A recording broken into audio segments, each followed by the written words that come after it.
excited to bring her here to you tonight to inspire you to jumpstart 2023 with a bang and with positive energy so that you can get done what you need to. Cami and Renee. Renee, stand up and wave your arm. Renee and Cami have a podcast that they release a new one each week called Wealth Build Her. And it is phenomenal. So many guests come on. Bonnie was a guest. Misty was a guest another time. But they just have this phenomenal information that they bring to you. It is, just look them up. They're on all the platforms that you can find the podcast. So you've gotten all the beginning stuff. We've given you some information. And now it is time to welcome Bonnie Hubert, Dr. Bonnie Hubert, to the stage. All right. Well, welcome to Jumpstart 2023. I am Dr. Bonnie. And I am here so excited to share with you some strategies for not just goal setting, right? Because new year, everybody's thinking about goals and goal setting and almost ad nauseum, right? Oh, goal setting. Okay, another thing about goal setting. Well, I'm actually here to talk to you about 3 things that people that are going to get goals don't do or don't do well. And so if you hear something that I talk about, one of these 3 things that you maybe don't do or don't do well, my prediction is if you add that to your normal way of setting and getting goals, you will have a huge jump start. And that's why I called it Jumpstart 2023. I love to set intention for what we're going to learn and experience. And I don't know if you've thought about kind of what you would like to learn or intend to get from tonight. This is an opportunity that we can kind of set an intention, and I would like to start that with an affirmation. So I'm going to read 2 different affirmations, and if one of these speaks to you, I would invite you to write it down in that space where it says affirmations, and if neither one of them speak to you, I invite you to write your own words. And this is to create a sense of confidence and belief in ourselves. All right, so here's the first one. I give myself credit for all I have accomplished. So we're here talking about jump starting into 2023. Let's give ourselves credit for all we have already accomplished. So if that affirmation speaks to you, you could write that down. I give myself credit for all I have accomplished. Another one is, I am allowed to be a work in progress. That's my favorite. I am allowed to be a work in progress. We do not have to be perfect. We don't even have to be close to perfect. We are just a work in progress. All right, so one of those 2. I give myself credit for all I have accomplished, or I'm allowed to be a work in progress. And if neither one of those spoke to you, then take just a few seconds and write something down, an intention or an affirmation as we get started. Another thing right underneath it, I think I asked this question, like what kind of is an intention about what you would like to learn or kind of how to grow in 2023, right? When you're talking about setting and getting goals. So there's another little box there in your packet. It says, what brings you here? What are you hoping to learn? So just a little bit about me. These are some of the credentials that I have. I've been in education and counseling for 23 years. And I'm currently an author, I'm a speaker, and I'm a life and performance coach. Those things are great to know, but this is the stuff that really makes me who I am. So I thought I would share some fun things. First of all, one of my favorite pastimes is horseback riding. And there's a sign in my barn that says, everything looks better from the top of a horse. And it is true. Just come and take a ride with me and I'll prove it to you. My family also breeds and shows Brahman cattle. So I don't know if you know what Brahmins look like, but here they are. They're the ones with the lovely humps and the big floppy cute ears. And they are like big dogs. This is Luella, my favorite cow, and she literally will follow me anywhere I go, and she is like a big dog. And that's her calf, actually, who is 2 years old. And his name's Teddy. All right, so Annie, 1982 version is still my favorite movie. In fact, when I think I was eight or nine when that came out, and I had my mom chop all my hair off and do little tiny curls because I wanted to look like Annie. And so I know all the songs and everything about that. As a junior in high school, what was that? Dye your hair red? Well, actually, back then my hair was red. I mean, it was really red. In fact, I have 3 children, they're redheads. But as you get older, it changes, everything changes. But I think I looked pretty much like Annie. And then as a junior in high school, I won the Corn Queen contest of Helotes, Texas, Corneville. Anybody been to Helotes? No way. I love that. Whoa. Well, just in point of reference in case. Yeah. So I grew up there in San Antonio and Helotes area. Anybody know what elote is? Corn. So I was, yes, the corn queen of the Corneville. And I have something I can do to prove it. It's very country there. So I've got the belt buckle with the crown on top, or with the little crown on there. And this is very, very loved and old, but I even have my Miss Helotes sash. So I'm as Texan as you can get, right? Pageants and cows and horses. Yes, that is the Texas stereotype. That's a little bit about me on the personal side. We already talked about this, so we've already got that. How do you set goals? Any of you guys have this on your paper? Action plan, the what, the why, visualization, write it down, tell people. Yes? Anything else that's not up here that you had down on your paper? Yes? I don't. Okay. Anybody else in the room? Don't do it. Don't set goals, whatever. Some people are anti-goals, like anti-word of the year. Who else cringes with that one? Come on, be serious. I was talking to a group of women and they're like, I don't do the word of the year. But hey, as long as you do something, whatever motivates you to move from point A to point B. And if you don't do anything, I hope I'm going to give you some good tools tonight, all right? So I asked you this question. You put that down. Now I'm going to talk about 3 key things that people do not do as they set and get goals. The first thing is prioritize. Prioritization comes before the setting of goals. And I'm going to explain to you what I mean by that. See if you can answer this question.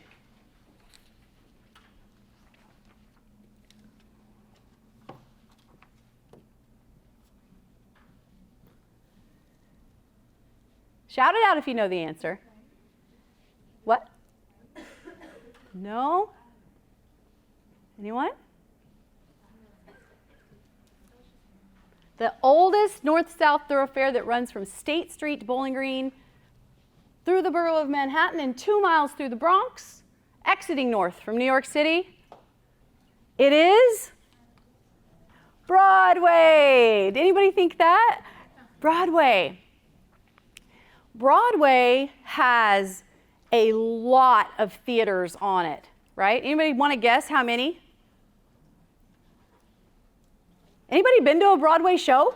Yes. Come on, right? It's thrilling. It's amazing.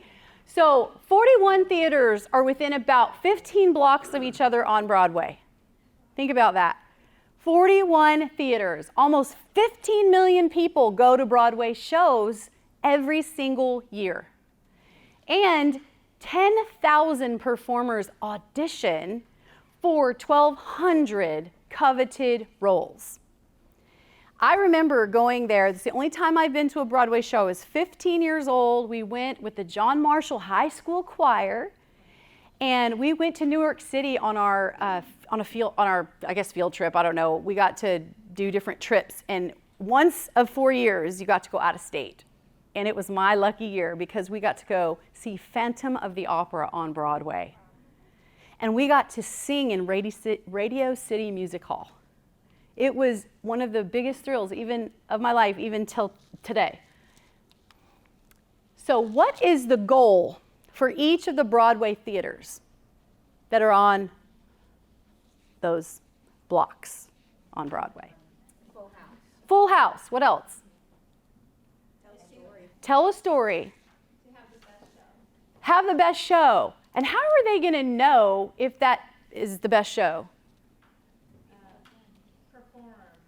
Sold out audience. Tony Awards. Yes. So how they know the goal for each Broadway theater, you can imagine, is standing ovations, right? To have people rise up like I did at 15 years old in the theater, clapping my hands, full of emotion from the music and the message. That is the goal for each of those shows, each of the theaters, which leads to sold out audiences and long years of a show staying on Broadway. So I want to pose to you that just like theaters on Broadway, we have theaters in our own lives. These are some of the theaters that I wrote. And in your packet, there are some blank squares. And I'd like for you to think about the theaters in your own life that you are performing in on a daily, weekly, monthly, yearly basis. And I'd like for you to write those in those squares for yourself. I have 6 of them here. There could be others. I didn't write down financial. I didn't write down travel. Anybody think of anything else? Yes, I don't have that one on there. Yes, so health and wellness, absolutely. Nutrition or exercise. Did I put that one on there? Physical, that could go under physical.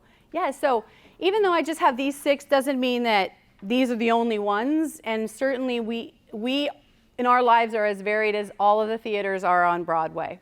So take a minute and kind of write down what comes to your mind as the theaters or places that you perform in your own life. I'm going to take this analogy a little bit farther. So stages of these theaters are more specific settings where you're performing, where you are playing a role in one of these live theaters. So in every live theater, for example, and I'll give you some examples in a minute, there are stages where you perform and there are roles that you play, just like the performers in the Broadway theaters. And our roles are more specific to the parts that we play on any stage in any theater. Are you guys with me on this? Yes. All right. So here's some examples. We're going to take this a little bit farther. If the theater is family, a stage can be meals, right? I'm performing, I'm making the meals for my family or shopping or whatever it is, and my role is to be the chef. I actually have been ordering a lot of HelloFresh lately because it makes my job as a chef much easier, and they're delicious meals. So no matter how I play my role, I'm still playing that role, right? And what's my job? To bring my people to a standing ovation, right? Theater, professional. Networking is your stage. Someone said they want to network tonight. How will you perform on the stage? And your role is a salesperson. So I do a lot of networking. First, I try to establish a relationship and become friends, and so I can really get to know a person before I'm like, hey, here's my card, need some coaching? Right? So we all have ways that we play the roles. But do you understand? So theater, stage, role. Here's another example. This says physical. So a stage might be a gym workout, and the role is a class member if you attend a group fitness class. Right? Another one, social. Your stage might be a lunch conversation, and your role is being a friend. So again, in our lives, theaters, stages, and roles. Spiritual, maybe your stage is Sunday school, and your role is a participant. So you guys have this, right? You got it clear. Okay, well, what I want you to do, oops, I'm going to skip that. I want you to, let me look at your packet here real quick. Trying to see if it's dead. Yes. So I want you to think about the theaters that you wrote down, and I want you to pick one. There's one that's been tapping you on the shoulder. Like, hey, pay attention to me. Or, hey, you really need to focus on this. Or you need to learn something here. Whatever that is, I want you to pick what from the theaters that you listed, pick one that's speaking to you right now. Write that down. And then I want you to come up with various stages where you would perform in that theater. Maybe 2 or 3, and what roles you play here. All right, so I'm going to give you just a minute to think about that, to write down your theater, what stages, and the roles. Okay, so you can keep writing if you're still working on that. I'm going to ask you another question. How many actors have performed in 2 Broadway theaters on 2 Broadway stages at the same time?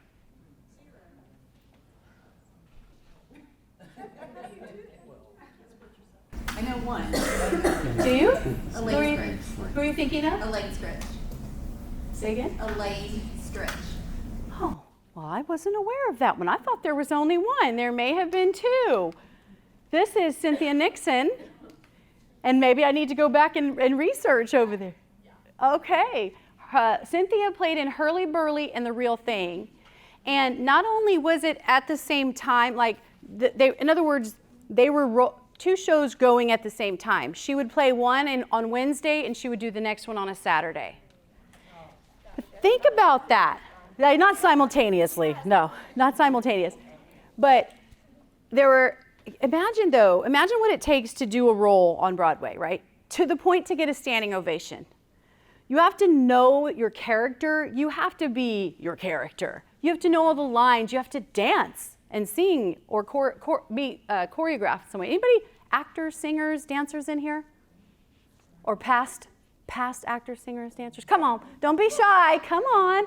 All right, you know what I'm talking about then, right? It takes preparation, it takes work to be really good, to evoke that emotion from people. So imagine doing that in 2 theaters at the same time. But here's the interesting thing. We do it all the time.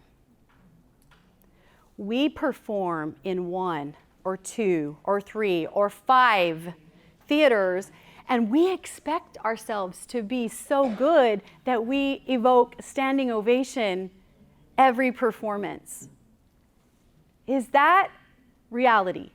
No. Is it even possible? I mean, maybe if you're Deion Sanders, superhuman athlete, baseball, football, amazing, probably history making. I hear about him from my son all the time. But it's not the norm, right? It's not the norm. So we have to prioritize. We cannot be focused in all of the theaters in our lives, performing on all the stages, in all the roles, and do anything well. And this is what happens when I'm working with women in my coaching practice. I see that women are spread too thin. And while we can have a theater kind of rolling in the background on autopilot, if you know what I mean, and not having to be the main performer on that stage, sometimes we think we have to do it all. And so we aren't really great at anything.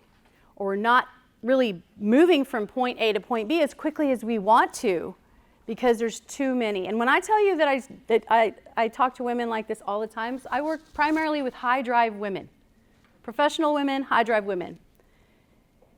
They literally are doing 10 different things. I have a client who owns a business, has 5 children, is a real estate agent on top of the business that she owns. She's in Toastmasters. She takes photos for families. She also is a coach. Well, they own a CrossFit gym. She's a coach at the CrossFit gym. She's involved in church. She has a wonderful marriage. Y'all, how many things is that? And she was subbing at her kid's private school. That's how she was when I met her. Now think about your own life, because I know there's some high drive people in this room that are working in lots of theaters, on lots of stages, playing lots of roles. Is that you? And is it working for you? So doing too much, this is what it leads to. Overwork, relationship conflict, and overwhelm.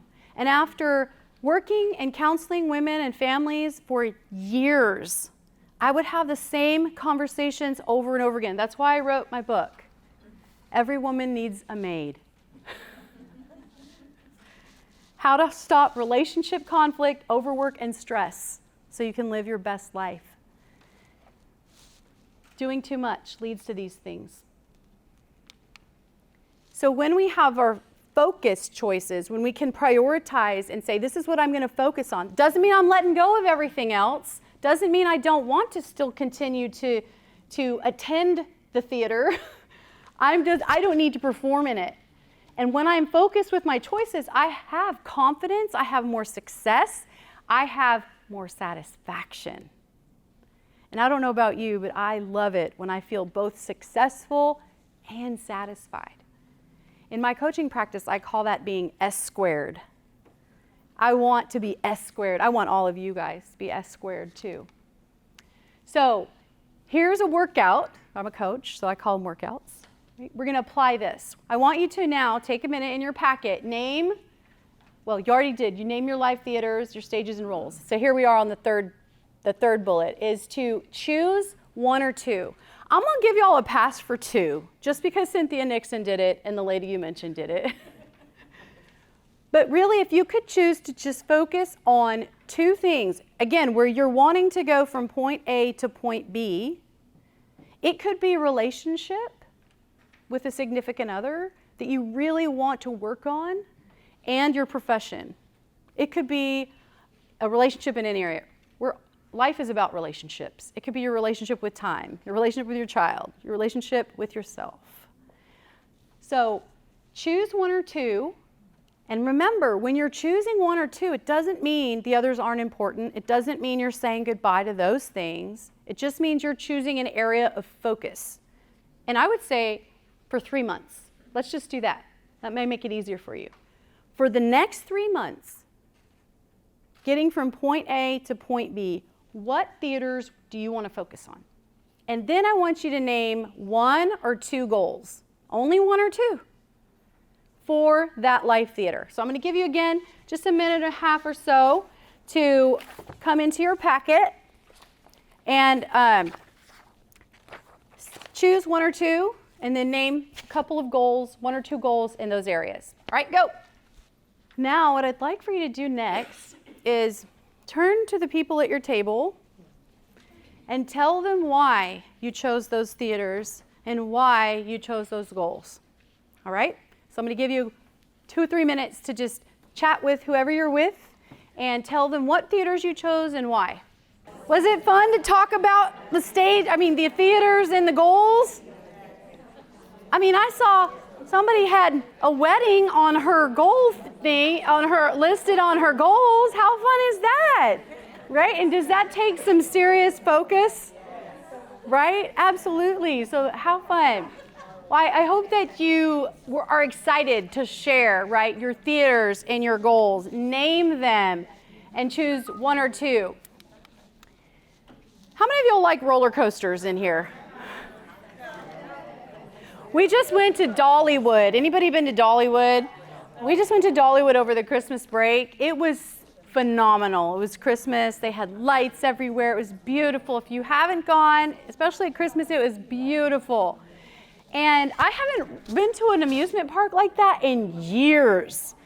And I didn't think I liked roller coasters as much as I do, but evidently, I used to ride them when it was the old wooden ones, and it was like every time you went, you felt like your neck was cracked after you got off and your back hurt. These are smooth. These are smooth, y'all. I was like this, and then like this. And I said, let's go again. Not kidding. So on the way up though, right, you hear that little tick, tick, tick, tick, tick, tick, tick, tick, and you're going, oh my gosh, what did I do? Okay, God, I love you. I'm sorry for anything I did, just in case, right? Because you're coming down. You're coming down. So that slow, what that is what you just did. It's sitting down, it's thinking through, it's choosing, intentionally choosing, and then creating a system or process. So when you're ready to jumpstart, when you're ready, you already have the momentum. You built it on the way up.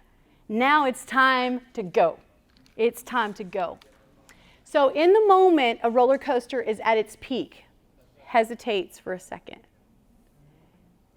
Tilts. And plunges. Do you close your eyes and hold on in terror? Yes. Or are you raising your hands up and enjoying the ride? So it doesn't have to be that way when we are trying to set and get goals, when we are jump starting ourselves. I don't want y'all to be holding on in terror. Understanding, having a vision, a process from where you are now and where you want to go, it can be fun. It can take something terrifying and give you such safety and support that you have no problem raising up your hands and saying, hell yeah, let's go. In our work and personal lives, when we have a new goal, when we are prepared, we can raise our hands with excitement for the momentum that sends us speeding forward. How many of you are already speeding forward? January 19th, right here. Zoom, we are ready. How are you feeling on that ride? Okay. So here's another question. What do you think are more important, goals or systems? Raise your hand if you're a goal person. Goals, there's no right or wrong, by the way. What do you think? Like, what do you feel in your own life is more important, a goal or a system? Goal, system. Okay, why? Goal people, why? That's a part of it. All right, love it, okay? Systems people, why? Because you can't get to the goal if you don't have a systemized way to accomplish it. So they're both important. But I'm going to share with you, anybody read the book Atomic Habits by James Clear? Y'all are laughing, you're reading it now. Why are you laughing? We were just talking about it. You were, because of this, what he asks about, systems or goals. And what he says in the book is having a goal with no system would be like a basketball team playing a game and staring at the scoreboard the whole time. We're here. There's our goal, right? Versus having a process or system where he asks the question, what if you didn't have a goal at all, but you had a system that you consistently practiced every single day? Would you still get to the championship? Yes. According to James Clear, yes, right? So he's very much a systems and process guy, which I am as well. But goals are still important because they give us that vision and the target too. But if you don't have that system in place, it's really tough to get there. So if you haven't grabbed that or listened to it, I highly recommend it. It's pretty easy to read and listen to. It's really, really good. That's why he sold 10 million copies so far. They also have a workbook to go with it. And so I read the chapter and then do the workbook to change your habit. Yes. To like put in processes to change what you're currently doing to what you need to do. Absolutely. Love it. So here is a common system of organization that I use with my clients. I call this an O loop. So it's an organization and ownership loop. And while it has some of the same tenets that most goal setting, goal getting systems have, which is a what, a why, and a how, I focus on something a little bit different in this, right? So first, the number one thing people don't do is prioritize. The number two thing is they don't have a consistent process or system. So what we want, you've already started that, right? You've said, here's a goal, or here's the theater of my life that I want to focus on. Here's a goal. And remember, when you choose that theater and that goal, you're saying no to some things. Because when you're saying yes to something, you have to say no to some other things. And I remember my client, The one that was a sub and a real estate agent and Toastmasters and a phenomenal, dynamic, talented individual. She called me up one day. She said, Dr. Bonnie, I am so excited. I feel like I'm going to cry. I was like, why? What happened? She goes, I told the administrator at the school no. I told her no. I told her I could not sub. I could not help in the school. I feel so great. I feel so empowered. And I was just one little thing, right? Just one little thing. So when you know what you want and you have a clear vision for that, then you know what you can say no to, right? The next part is the why. And so, oh yeah, sure. So what, sure, so what is creating a clear vision of your future? The why is, why do I want it? And discovering the true motivation and purpose within you. And then the how is the way. I call it the what, why, way, but it's really the how. Developing processes or ways to fulfill your vision. This is a way that I have trained my brain to think. I think in O loops.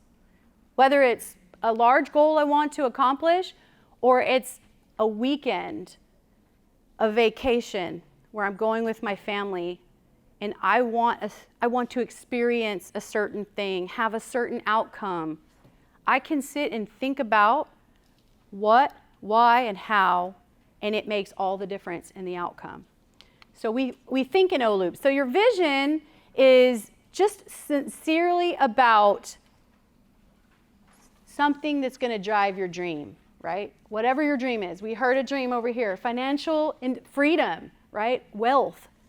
That is what's going to drive your actions, right? So motivation is why. And this is the second step in the organization ownership loop. In other words, you have to have reasons. Those reasons become your life raft. Because I don't know if you've ever tried to set and get a goal and you fell off the wagon. Or let's say you jump ship. That would go better with my life raft analogy, right? You're like, I'm off of here. Boom, I'm swimming back to shore. Well, your life raft's going to come along and say, no, hop on here. I'm taking you back to the ship.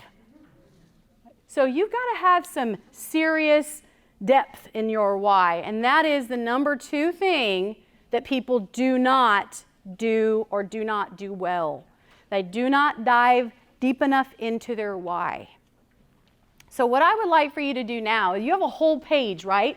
You have this whole page of why I gave you in your packet. I want you to take one of the goals that you chose, just one, and I want you to write it in the center in a circle on that page.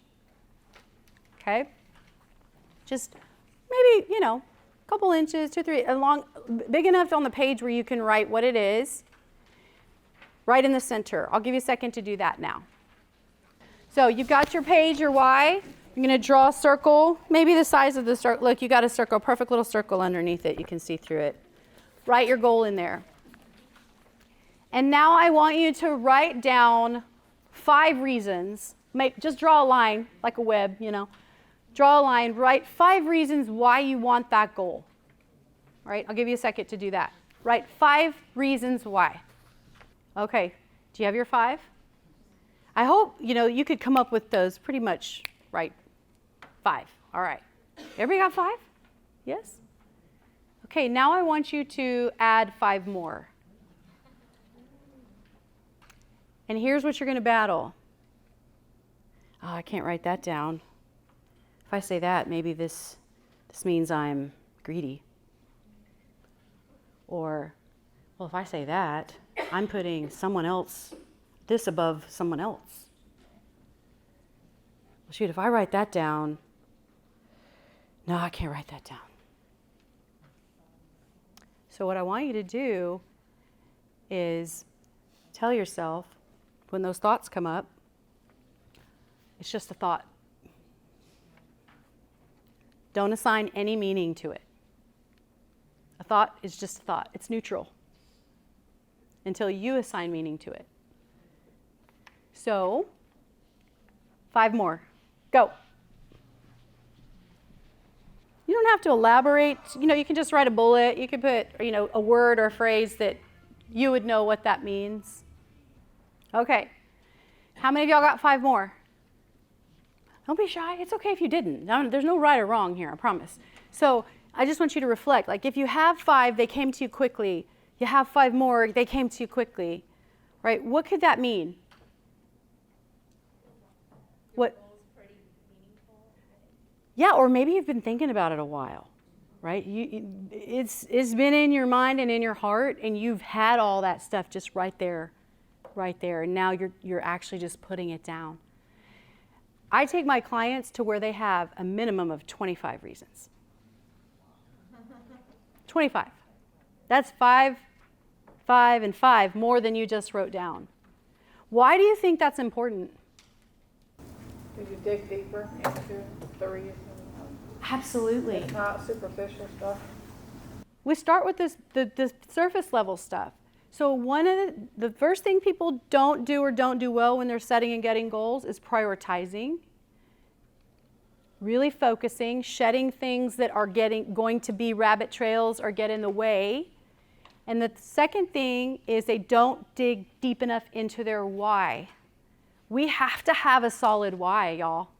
We have to know why we're doing what we're doing, what purpose it has beyond just the surface level 5 I could rattle off like that.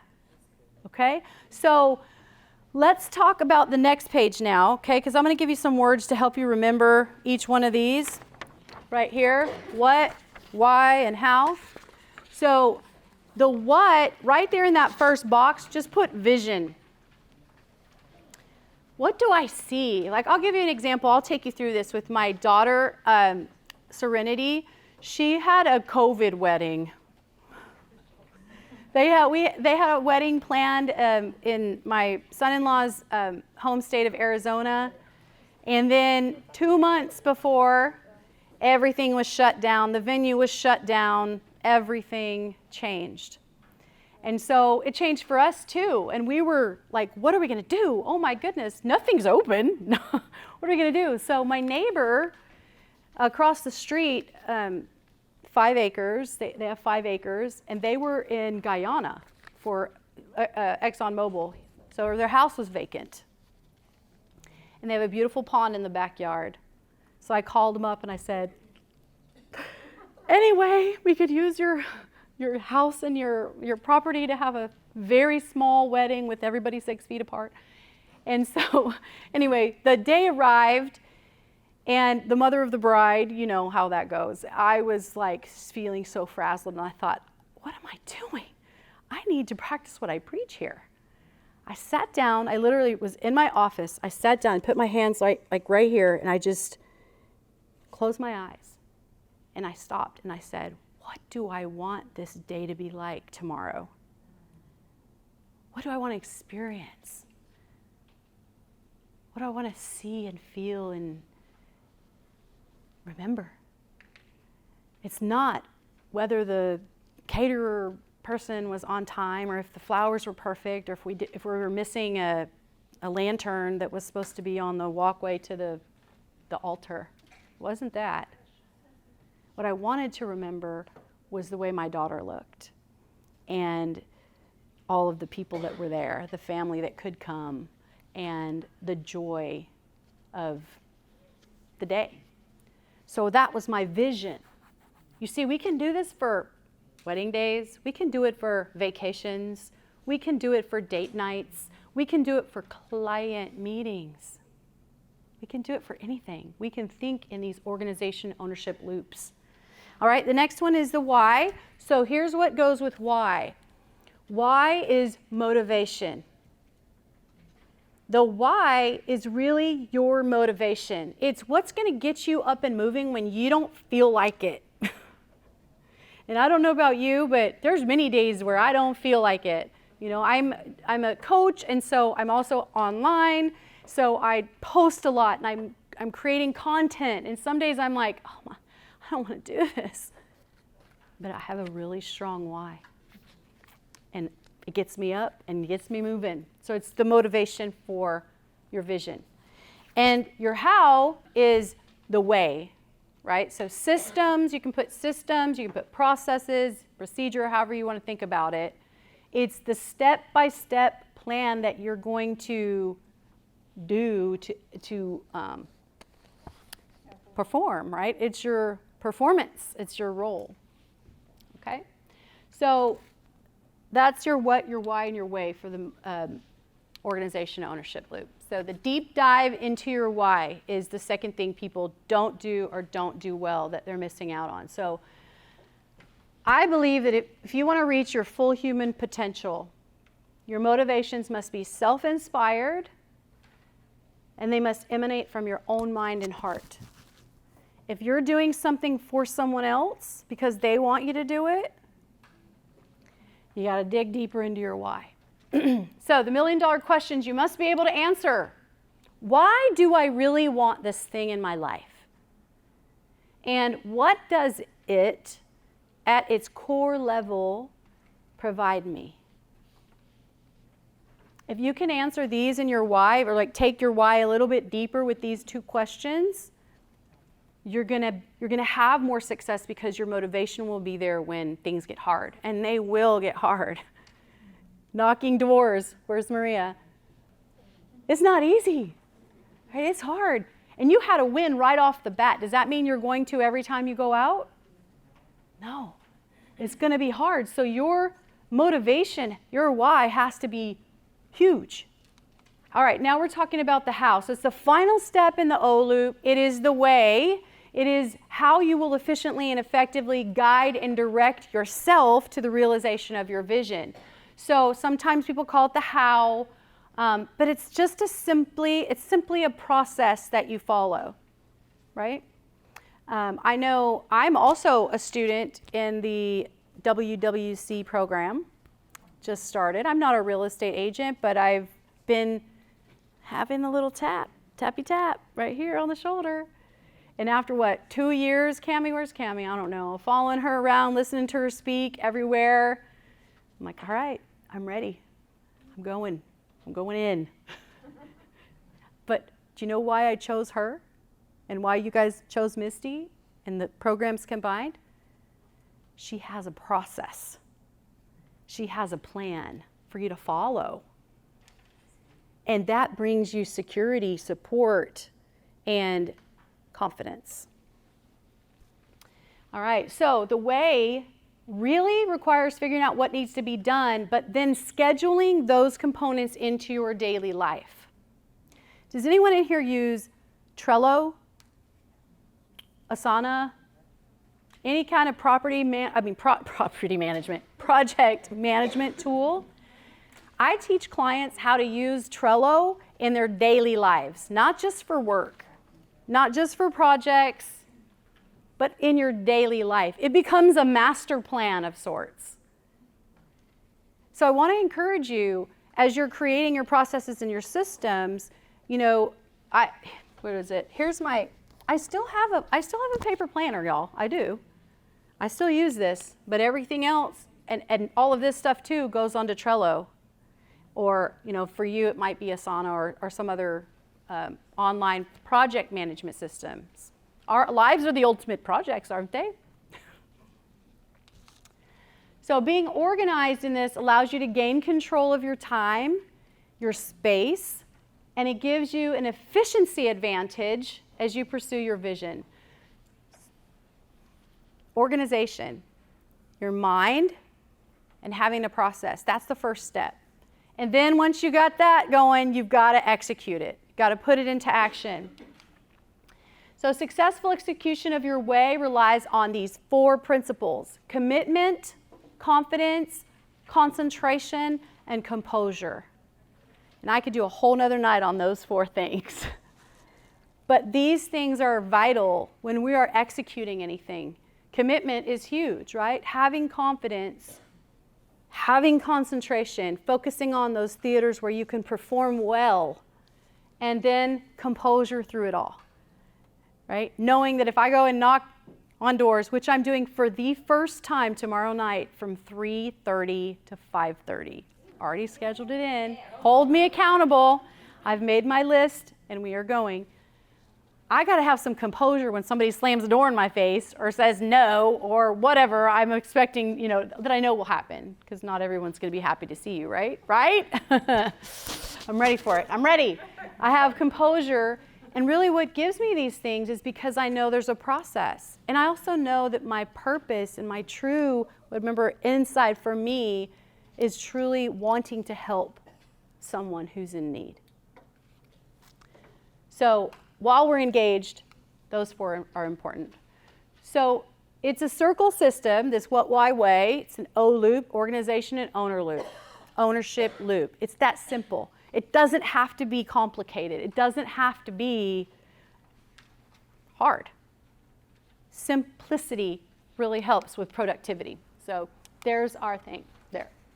Okay, there's one thing that's still missing. The third thing that most people don't do or don't do well. Anybody have an idea?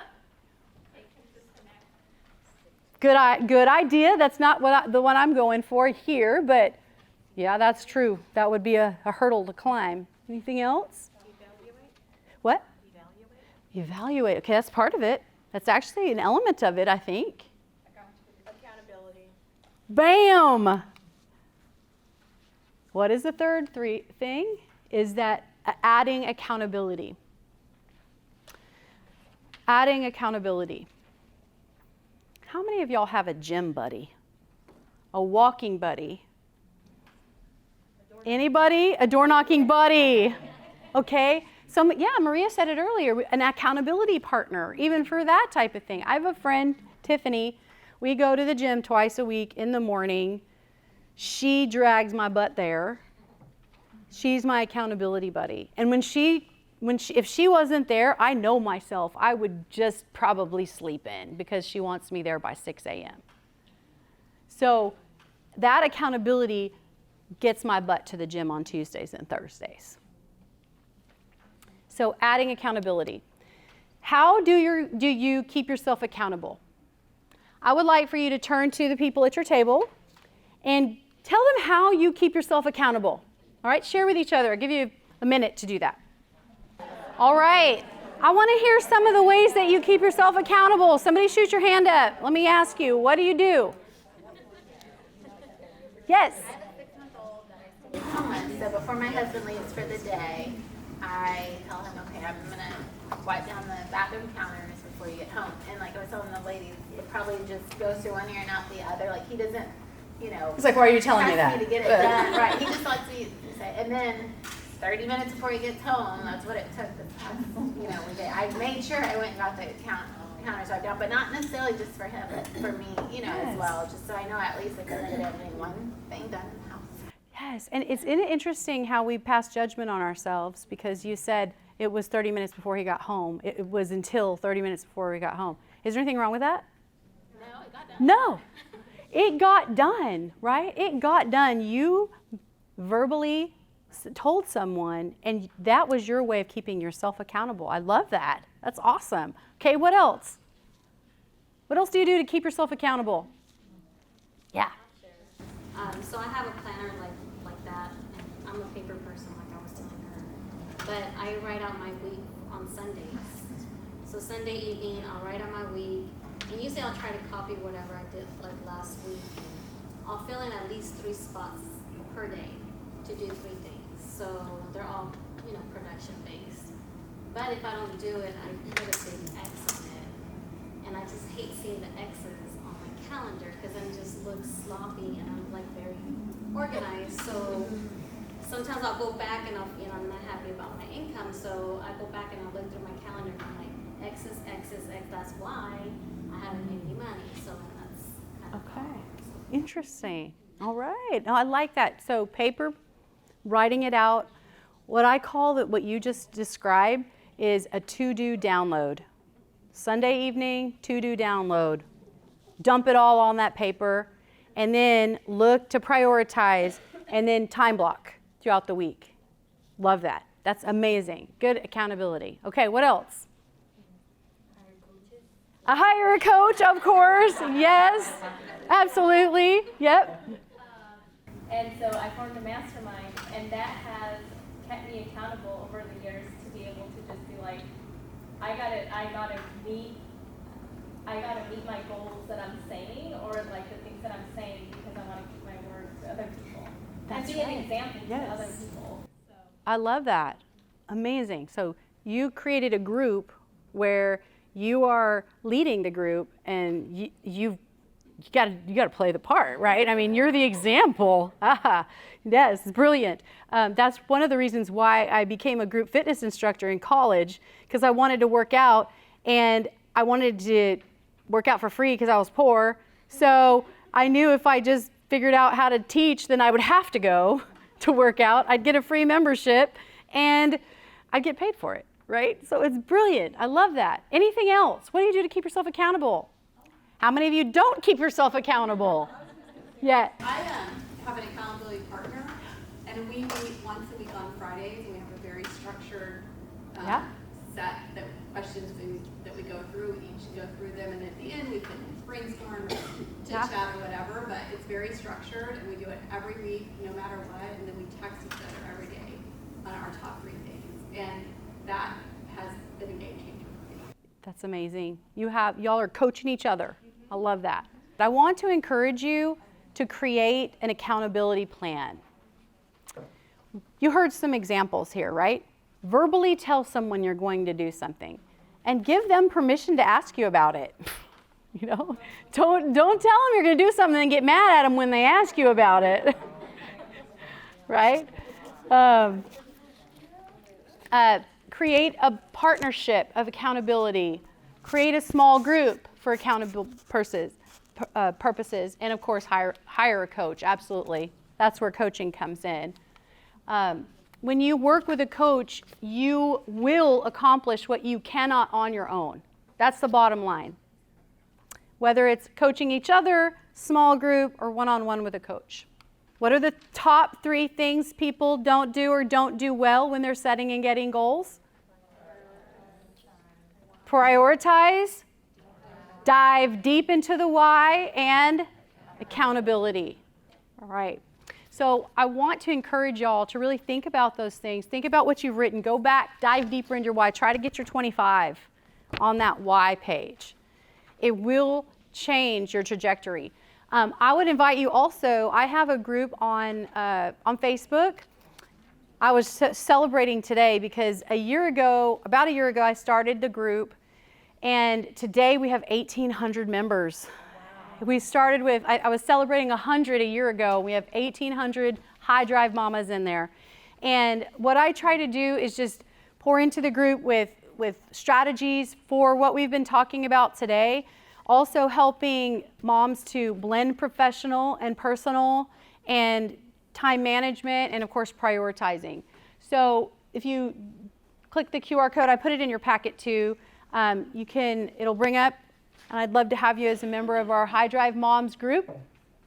Oh, by the way, these are my redheads. Do you see them up here? My 3.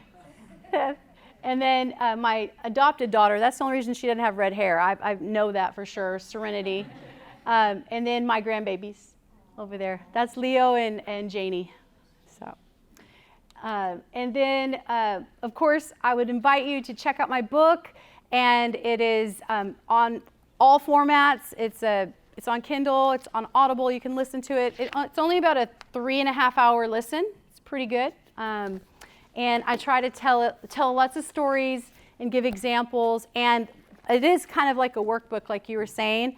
At the back of every chapter, there is a workbook page. What you can do, put it into action, type thing. So I'd love to have you check that out. Leave me a review, or just, whatever. Anyway, I have so enjoyed being with you. This is my passion, to lift and empower women. And I just look around, and my heart is just full tonight, because I see that you're here, and it takes a lot to get here on a Thursday night. And the fact that you did that, it speaks volumes for who you are and who you want to be. And I'm just glad that I have had the opportunity to be a small part in that tonight. So thank you very much.